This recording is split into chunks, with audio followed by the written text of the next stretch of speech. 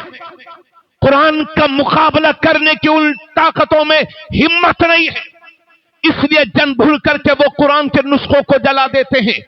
اللہ نہ کرے کہ اس طرح کی حرکت ہمارے ہندوستان میں کبھی ہو، ہمارے ملک میں کبھی ہو، لیکن اگر کبھی اس طرح کی حرکت کسی نے کر بھی دی تو آپ کو خدا کا واسطہ دے کر کے کہتا ہوں کہ آپ کو جذباتی نہیں ہونا ہے۔ اکثر یہ ہوتا ہے کہ جب قرآن پر حملہ ہوا تو یہ مسلمان چلے آتے ہیں، چلیے حضرت صاحب دھرنا دیں گے، احتجاج کریں گے، چلیے سڑکوں پر اتریں گے۔ بات قرآن کی ہے، تحفظ قرآن کے لیے ہم اپنی جان کا نذرانہ پیش کرنے سے پیچھے نہیں ہٹیں گے۔ یہ ہمارے آج کے نوجوان کا جذبہ ہوتا ہے۔ مگر میں اپنی قوم سے کہنا چاہتا ہوں، میرے عزیزو، قرآن آپ کی جان لینے کے لیے نہیں آیا ہے، بلکہ قرآن انسان کی جان بچانے کے لیے آیا ہے۔ قرآن جان لینے والی کتاب نہیں ہے، قرآن بچانے والی کتاب ہے۔ ہے. لیکن میں آپ سے یہ کہنا چاہوں گا, اپنے علماء کے مشورے کے بغیر, اپنے بزرگوں کے مشورے کے بغیر کبھی دھرنا نہ دینا, احتجاج نہ کرنا, سڑکوں پر نہ اترنا, اس لیے کہ ہم دیکھ رہے ہیں ہم اپنا ہی حق مانگنے کے لیے سڑکوں پر اترتے ہیں, نتیجہ یہ ہوتا ہے کہ ہمارے ہی سینوں پر گولیاں داغی جاتی ہیں اور ہمارے ہی بچوں کو جیل کی سلاخوں کے پیچھے ڈالا جاتا ہے. اس لیے دھرنا نہیں دینا ہے اپنے علماء کے مشورے کے بغیر. حضرات, اگر کوئی قرآن کا ایک مخالف کھڑا ہوتا ہے, اس کا توڑ یہ ہے کہ اگر ایک نسخہ جلایا جاتا ہے تو اس کے بدلے میں 100 قرآن پڑھنے والے تیار کر دیجئے. یہی ہے آرزو, تعلیم قرآن عام ہو جائے, ہر ایک پرچم سے اونچا پرچم اسلام ہو جائے. لیکن میں اپنی قوم سے پوچھنا چاہتا ہوں, ایک قرآن کے لیے جان دینے کا جذبہ رکھنے والوں, ایک قرآن کے تحفظ کے لیے جان دینے والوں, میں آپ سے پوچھنا چاہتا ہوں کہ آپ قرآن کے لیے جان دینے کے لیے تو تیار ہیں, لیکن قرآن پڑھنے کے لیے تیار کیوں نہیں ہیں؟ اللہ اکبر, اللہ اکبر, کیا بات ہے, کیا بات ہے, واہ واہ. اسی مجمع میں بہت اچھا پیغام, توجہ چاہوں گا, بس ہم کو اسی طرح کا خاموشی والا ماحول چاہیے. نعروں ہنگاموں کی ہمیں ضرورت نہیں ہے, نہ بہت زیادہ آپ سے داد کی وصولی چاہتا ہوں. اگر کوئی بات اچھی لگے تو شکر الہی بجا لانے کے لیے تسبیح و تحلیل کیا کریں, سبحان اللہ ماشاءاللہ کہا کریں. لیکن مجھے اپنی حوصلہ افزائی کے لیے آپ سے بہت زیادہ داد نہیں چاہیے. حضرات, میں آپ سے یہ پوچھنا چاہ رہا ہوں کہ ہم قرآن کے, آپ مجھے بتائیے, اگر قرآن کو آپ کی جان کی ضرورت پڑے تو قرآن کی تحفظ حفاظت کے لیے کیا آپ جان دے سکتے ہیں؟ آپ میری بات نہیں سمجھ رہے. اگر قرآن کے تحفظ کے لیے اپنی جانوں کی ضرورت پڑے تو آپ قرآن کے تحفظ کے لیے اپنی جان دے سکتے ہیں؟ دے سکتے ہیں. یقیناً ہماری قوم کا نابالغ بچہ بھی کہے گا کہ تحفظ قرآن کے لیے جان حاضر ہے. اگر قرآن کو جانی ضرورت پیش آئی تو سب سے پہلے تبریز عالم قادری کی جان تحفظ قرآن کے لیے حاضر ہے. لیکن میں آپ سے پوچھنا چاہتا ہوں کہ آپ قرآن کے لیے جان تو دینے کے لیے تیار ہیں, لیکن قرآن پڑھنے کے لیے تیار کیوں نہیں ہیں؟ اسی مجمع میں اگر میں ایمانداری سے پوچھوں کہ کتنے لوگوں کو قرآن آتا ہے, کئی جگہ میں نے ہاتھ اٹھوائے اور ایک جگہ تو تقریباً 2-3 ہزار کا مجمع ہوگا. میں نے ہاتھ اٹھوائے, اتنے کم اٹھے کہ مجھے شرمندگی ہوئی اور میں نے اس دن سے چھوڑ دیا. میں ہاتھ نہیں اٹھواتا ہوں کہ کتنے لوگوں کو قرآن پڑھنا آتا, اس بات پر ہاتھ نہیں اٹھواتا ہوں. مگر میرا خیال یہ ہے کہ مجمع میں 30% لوگ وہ ہوں گے جو کہیں گے ہاں حضرت صاحب ہمیں قرآن پڑھنا آتا ہے, اور 30% وہ ہوں گے جو کہیں گے ہاں حضرت صاحب ہمیں بالکل نہیں آتا, اور 40% وہ ہوں گے کہ اگر ان سے کہا جائے کہ بھائی صاحب قرآن آتا ہے تو وہ کہیں گے حضرت صاحب آتا تو ہے لیکن کچا. بولو جی جی صحیح بات ہے. یعنی زندگی پک گئی مگر کچھ کچا رہ گیا تو قرآن, دانت نکل کر کے گر گئے مگر کچھ کچا رہ گیا تو قرآن, بال کالوں سے سفید ہو گئے مگر کچھ کچا رہ گیا تو قرآن, لاکھوں روپیوں کی شادی کر لی مگر کچھ کچا رہ گیا تو قرآن, کروڑوں کی بلڈنگیں بنا لی, پراپرٹی خرید لی مگر کچھ کچا رہ گیا تو قرآن. اگر 70-80 سال کی زندگی میں قرآن نہ پڑھنا سیکھ سکے تو پوچھنا چاہتا ہوں کس بات کے مسلمان ہیں آپ؟ کیا سیکھا ہے زندگی میں ہم نے؟ بتائیے مجھے آپ. اگر 70-80 سال کی زندگی میں ہم قرآن نہ پڑھنا سیکھ سکے تو کس بات کے مسلمان ہیں ہم اور آپ؟ اللہ کے نبی صلی اللہ علیہ وسلم فرماتے ہیں جس گھر میں صبح صبح قرآن کی تلاوت ہوتی ہے, صبح ہی کو اس گھر میں اللہ کی رحمت کے فرشتے تشریف لایا کرتے ہیں اور وہ گھر اپنے رہنے والوں کے لیے کشادہ ہو جاتا ہے اور اس گھر میں برکتوں کا نزول ہوتا ہے. اور جس گھر میں صبح صبح قرآن کی تلاوت نہیں ہوتی، عذاب کے فرشتے اس گھر میں آیا کرتے ہیں اور وہ گھر اپنے رہنے والوں کے لیے تنگ ہو جاتا ہے. سنیے میری بات، آج ہم نے دیکھا ہے لاکھوں لاکھ روپے کی بلڈنگیں بنی ہوئی ہیں، سنگ مرمر لگے ہوئے ہیں، ایک دروازے کے بجائے ایک ہی کمرے میں 4 5 دروازے لگے ہیں. اعلی کوالٹی کا پتھر ہے، اعلی کوالٹی کے مٹیریل سے مکان تیار کیا گیا. 2-4 کروڑ کا مکان ہے، 10-5 لاکھ 50 لاکھ 1 کروڑ کا مکان ہے، اور رہنے والے بھی بڑے مالور ہیں، بڑے مالدار ہیں، بڑے اچھے کاروباری ہیں، مگر اس گھر میں سکون نہیں. سکون نہیں. کہاں سے آئے گا قرآن؟ کہاں سے آئے گا سکون؟ جب رات کے 1-1 2-2 بجے تک گھروں میں سیریل دیکھے جائیں گے، کہاں سے آئے گا سکون؟ جب ایک ہی گھر میں دوسرے سگے بھائی کی غیبت اور برائی ہوگی، کہاں سے آئے گا اس گھر میں سکون؟ جس گھر میں آدمی اپنی بہن بیٹیوں کے سامنے چڈی اور نیکر پہن کر گھومے گا، کہاں سے آئے گا اس گھر میں سکون؟ آپ شکایت کرتے ہیں مسلمانوں کے ساتھ ایسا ہو رہا ہے، مسلمانوں کے ساتھ ویسا ہو رہا ہے. کبھی غور تو کیا آپ نے کہ ہم کر کیا رہے ہیں؟ اللہ اکبر. کر کیا رہے ہیں؟ بیٹیوں کے ساتھ بہنوں کے ساتھ مل کر کے 12 بجے تک ٹیویاں دیکھی جائیں گی. کہاں سے تمہارے گھروں میں برکتوں کا نزول ہوگا؟ کہاں سے رحمتوں کا نزول ہوگا؟ کہاں سے وہ گھر اپنے رہنے والوں کے لیے سکون والا ہوگا؟ واللہ ثم واللہ نہیں ہو سکتا. حضرات گرامی، تو میں یہ عرض کر رہا ہوں، اگر 70 سال کی زندگی میں آپ قرآن نہ پڑھنا سیکھ سکے تو کس بات کے مسلمان ہیں آپ؟ اور حضرات، مجھے اس بات کا یقین ہے، بڑا یقین ہے، کہ مجمع میں اکثریت وہ ہوگی کہ جنہیں قرآن پڑھنا نہیں آتا ہے، مگر اس بات کا بھی 100% یقین ہے کہ اس مجمع میں کوئی بچہ بھی ایسا نہیں ہوگا جسے سورہ اخلاص یاد نہ ہو، قل هو اللہ شریف یاد نہ ہو. چھوٹا سا بچہ بھی ہوگا تو قل هو اللہ یاد ہوگی، میری چھوٹی سی بیٹی بھی ہوگی تو قل هو اللہ یہ شریف یاد ہوگا، وہ سورہ مبارک یاد ہوگی. کیا ہے قرآن کی سورہ؟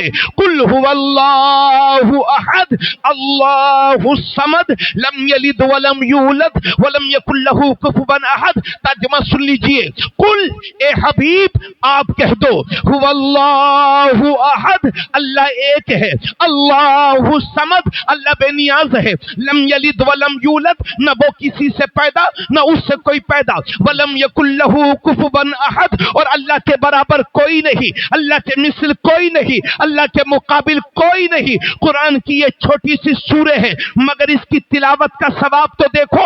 ایک بار میرے نبی تشریف فرما ہے اور ساتھ میں حضرت ابو ہریرہ بھی ہیں. اب یہ ترمذی شریف کی حدیث ہے، حضرت ابو ہریرہ ہیں اور میرے نبی کی ذات تشریف فرما ہے. اب ایک صحابی کھڑے ہوتے ہیں اور نبی کے سامنے پڑھتے ہیں، قل هو اللہ احد اللہ الصمد لم یلد ولم یولد ولم یکن لہ کفوا احد. جب میرے نبی نے سنا تو فرمایا وجبت وجبت وجبت، واجب ہو گئی واجب ہو گئی واجب ہو گئی. تو حضرت ابو ہریرہ وہیں کھڑے تھے، عرض کرتے ہیں یا رسول اللہ ما وجبت، یا رسول اللہ کیا واجب ہو گئی؟ نبی نے فرمایا جس نے قل هو اللہ پڑھا اس کے لیے جنت واجب ہو گئی. سبحان اللہ سبحان اللہ، ماشاء اللہ، کیا کہنے ہیں. زور سے زندہ بولو باد. سبحان اللہ. سبحان اللہ سبحان اللہ، بہت اچھا، ماشاء اللہ. یہ ہے قل هو اللہ شریف کی تلاوت کا ثواب، کہ اگر صدق دل سے حصول ثواب کی نیت سے پڑھ لیا جائے تو جنت واجب ہو جاتی ہے. کہو سبحان اللہ. آقا کریم صلی اللہ علیہ وسلم فرماتے ہیں، اس کے راوی حضرت عبداللہ ابن مسعود ہیں، فرماتے ہیں جس نے قرآن پڑھا، قرآن کا ایک حرف پڑھا، من قرأ حرفا من کتاب اللہ فلہ بہ حسنہ والحسنۃ بعشر امثالها. لا اقول الف لام میم حرف، الف حرف ولام حرف ومیم حرف. اللہ کے نبی صلی اللہ علیہ وسلم فرماتے ہیں جس نے قرآن کا ایک حرف پڑھا تو اللہ ایک حرف پڑھنے میں اس کے بدلے میں ایک نیکی عطا فرمائے گا، اور وہ ایک نیکی 10 نیکیوں کے برابر ہوگی. اس کے بعد میرے نبی فرماتے ہیں میں یہ نہیں کہتا کہ الف لام میم ایک حرف ہے، بلکہ الف ایک حرف ہے، لام ایک حرف ہے، میم ایک حرف ہے. تو کوئی صرف الف لام میم پڑھے تو اللہ اس کے 30 گناہوں کو معاف فرماتا ہے اور اسے 30 نیکیاں عطا فرماتا ہے. سبحان اللہ سبحان اللہ ماشاء اللہ. زندہ باد. ارے بولیے بھائی کہاں گئے لہرانے والے لوگ؟ کہاں چلے گئے جو ابھی بہت دیر پہلے لہرا رہے تھے؟ سمجھ رہے ہیں بھائی؟ آقا کریم صلی اللہ علیہ وسلم فرماتے ہیں ایک موقع پر میرے نبی نے ارشاد فرمایا اے لوگوں، جس طرح سے لوہے کو زنگ لگ جاتی ہے، یہ دیکھیے زنگ لگ چکی ہے، ایسے ہی آپ کے گھروں میں لوہے کے دروازے ہوں گے، کھڑکیاں ہوں گی، پانی لگا زنگ لگی. اللہ کے نبی صلی اللہ علیہ وسلم ارشاد فرماتے ہیں کہ جس طرح سے لوہے کو پانی سے زنگ لگ جاتی ہے، اسی طرح سے ان دلوں کو بھی زنگ لگ جاتی ہے. یہ دل بھی میلے ہو جاتے ہیں، یہ دل بھی گندے ہو جاتے ہیں. صحابہ کرام نے عرض کیا یا رسول اللہ، دلوں کی گندگی کیسے صاف ہوگی؟ دلوں کا زنگ کیسے صاف ہوگا؟ دلوں کا میل کیسے صاف ہوگا؟ تو اللہ کے نبی صلی اللہ علیہ وسلم فرماتے ہیں اگر دلوں کی گندگی کو دور کرنا چاہتے ہو، دلوں کا میل ختم کرنا چاہتے ہو، دلوں کو روشن کرنا چاہتے ہو تو کثرت کے ساتھ موت کو یاد کیا کرو اور قرآن کریم کی تلاوت کیا کرو.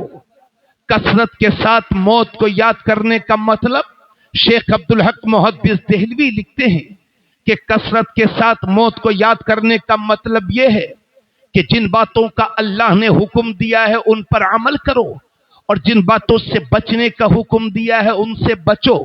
اچھے عمل نہ کرنا اور زبان سے موت موت کرتے رہنا، شیخ صاحب فرماتے ہیں یہ تو دل کی سختی کا سبب ہوتا ہے.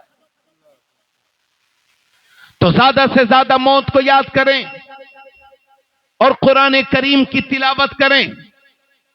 یہ قرآن کریم کی تلاوت اور کثرت کے ساتھ موت کو یاد کرنا یہ دلوں کے زنگ کو ختم کرتا ہے، دلوں کے میل کو ختم کرتا ہے. کیا بات ہے. ایک زمانہ وہ تھا کہ لوگوں کے کپڑے گندے ہوتے تھے، دل بڑے روشن اور اجلے ہوتے تھے.